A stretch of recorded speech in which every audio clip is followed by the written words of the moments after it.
అందరికీ నమస్కారం. తెలుగు కథామాలికకు స్వాగతం.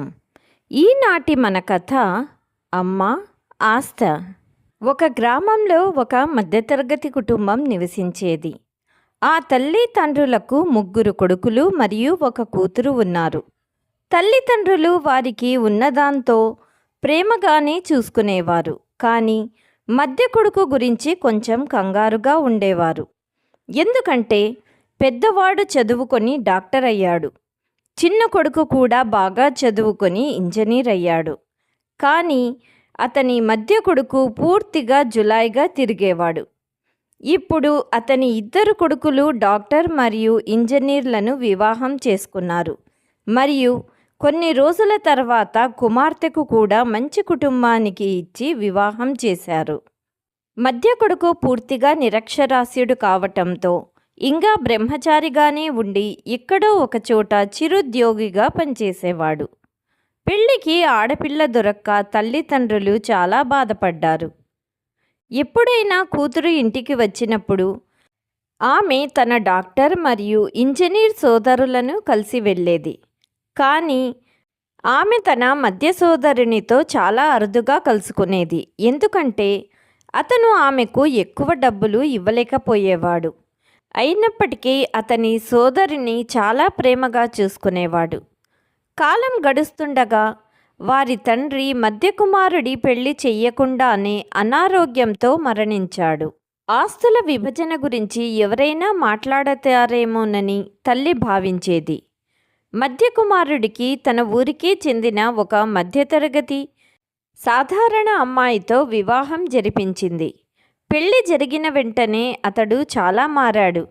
కష్టపడి పని చేయటం ప్రారంభించాడు. ఇప్పుడు అతనిని కలవటానికి వచ్చిన స్నేహితులు వచ్చినా బాధ్యతగా సమాధానం చెప్పేవాడు. ఇన్ని రోజులు నేను ఎలాగైనా ఒంటరిగా ఉన్నాను. కానీ ఇప్పుడు నేను పెళ్లి చేసుకున్నాను. కాబట్టి నా స్వంత కుటుంబం ఉంది. నా భార్య కోసం కూడా సంపాదించాలి. రేపు వచ్చే పిల్లల కోసం కూడా ఆస్తులు సంపాదించాలి అని నేరుగా తన పనికి వెళ్ళిపోయేవాడు. తండ్రి చనిపోయిన కొద్ది రోజుల తర్వాత తక్కిన 2 సోదరులు ఆస్తి విభజన గురించి ప్రస్తావన వారి అమ్మ ముందు ఉంచారు. జులాయిగా తిరిగేవాడికి నీ ఆస్తి ఇచ్చినా ఫలితం ఉండదు. కాబట్టి నీ ఆస్తి మా ఇద్దరికీ సొంతం అని అన్నారు. తల్లి గట్టిగా నిరాకరించినప్పటికీ అన్నతమ్ముళ్ళు విభజన తేదీని ఫిక్స్ చేసుకున్నారు మరియు వారి సోదరుని కూడా పిలిచారు. మరియు ఈరోజు మనమందరం మన ఇల్లు మరియు భూమిని వాటా వేస్తున్నాం. కాబట్టి ఈరోజు పనికి వెళ్ళొద్దని వారి మధ్య సోదరునితో కూడా చెప్పారు. అందరూ అనుకున్న తేదీన ఇంటికి చేరుకున్నారు. అప్పుడు మధ్య సోదరుడు, విభజన ప్రక్రియ మీరు కానివ్వండి. నాకు ఆస్తి వివరాల గురించి పెద్దగా తెలియదు. మీరు ఏమి ఇవ్వాలనుకుంటే అది నాకు ఇవ్వండి. నేను సాయంత్రం వచ్చి దానిపై నా బొటనవేలు ముద్ర వేస్తాను అన్నాడు. అప్పుడు అతని సోదరి అతనిని, చదువులేనివాడా, ఆస్తి విషయం భూమి విషయం గురించి ముఖాముఖిగా కూర్చోవటం ద్వారానే పంచుకోవటం జరుగుతుంది అని హేళనగా మాట్లాడింది. అన్నలు 2 కూడా అతన్ని హేళనగా, ఎప్పటికీ నువ్వు బొటనవేలుకే సొంతం అని మాట్లాడతారు. అప్పుడు తల్లి అతనితో ఇలా మాట్లాడింది, ఈరోజు పనికి వెళ్ళవద్దు. ఆస్తి పంపిణీ నీ ముందే జరుగుతుంది అన్నది. అదే సమయంలో లాయర్ కూడా వచ్చి, మీకు 10 ఎకరాల భూమి ఉంది మరియు మీ ఇల్లు ఉంది. ఇప్పుడు ఎవరికి ఎంత ఆస్తి పంచాలో చెప్పండి. దానికి అనుకూలంగా విభజన ప్రక్రియ ప్రారంభిస్తాము మరియు పేపర్లు కూడా సిద్ధం చేస్తాం అన్నారు లాయర్లు.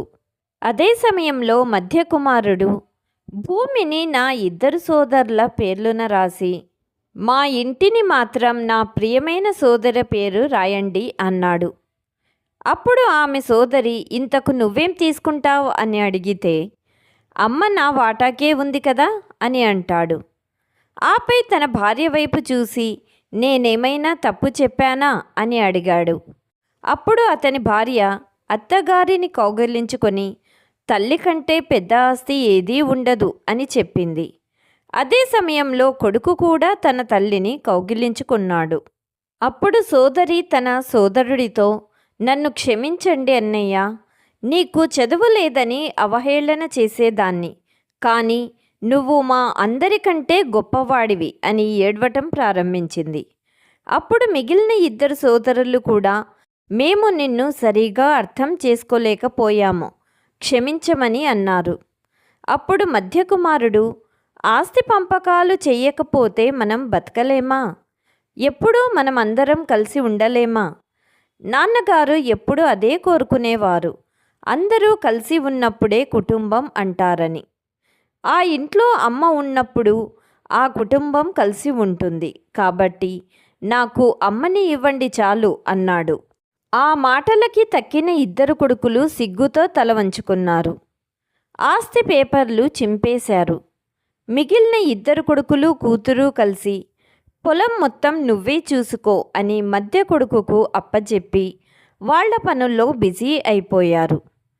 ప్రతి పెద్ద పండగకి అందరూ తల్లి దగ్గరకు వచ్చి కలిసిమెలిసి పండగ చేసుకొని వెళ్ళేవారు.